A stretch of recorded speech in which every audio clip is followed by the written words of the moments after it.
Welcome to the second Demon Souls walkthrough. I'm your host, Richard Rodriguez, QA lead on Demon Souls. How do you take an already rich gaming experience like Demon Souls and make it more captivating? By using a PlayStation Network account, online connection, and special items known as Ice Stones, you can unlock the invisible world around you and connect with other players in a number of remarkable ways. Once connected, you'll be able to see apparitions of other players fade in and out of view. Watch them closely.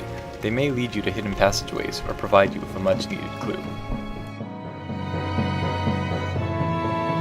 The fresh blood at your feet holds valuable information.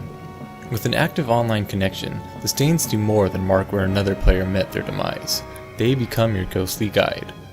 Activate the stain and you'll be able to watch the final actions of the fallen player in grim detail. Be wary of these. The more blood that has been shed, the deadlier the area. Use what you see to prepare yourself, so that you may not have to share the same fate. You and your fellow adventurers can communicate in less painful ways as well.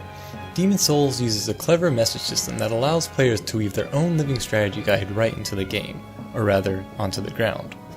Glowing text marks areas where players have left messages that warn of impending danger, give battle tips, provide helpful hints, or alert the player of a hidden trap or treasure. To make communication more streamlined, players choose from a variety of customizable phrases.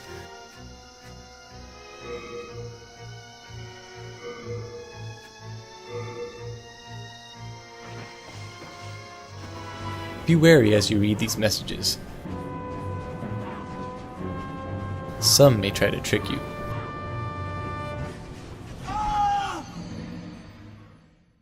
Look for a message's rating before deciding whether to trust or ignore the advice given.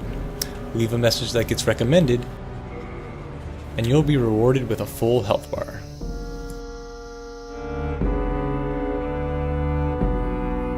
Under certain conditions, you can do more than just communicate with other players. You can physically fight alongside or against them. In Demon Souls, death is inescapable, and comes with the nasty side effect of cutting your maximum health points in half. But it's a necessary evil for teaming up with another player.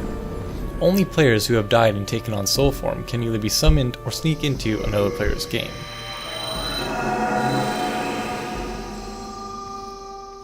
There are only two things needed in order to display a soul sign: to be currently dead and to have a blue eye stone, which players obtain early on in the game.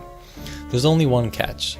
When you place a soul sign in a stage, it will only be visible to players who have yet to defeat that stage's boss.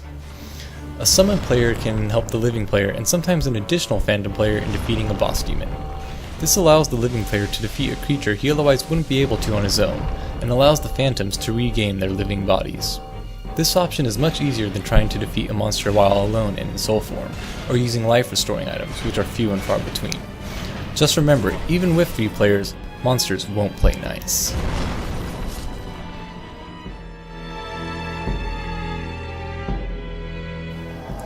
Speaking of not playing well with others, should your desire to regain your body make you bloodthirsty, and you obtain a black eye stone, you can invade another player's game and take their life to regain your own.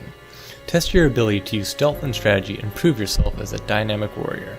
Be forewarned, your potential victim will be notified of your coming and won't go down easily. Remember, living players have maximum HP and can summon up to 2 phantom players for backup, while you'll have half your maximum HP and no extra help. The land itself will be against you too. If you die as a result of falling into a pit, succumbing to fire, or any other environmental hazard, you'll lose 1 stat point.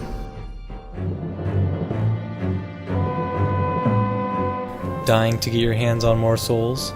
Using a red eye stone, you can be summoned into another player's world to duel them for souls.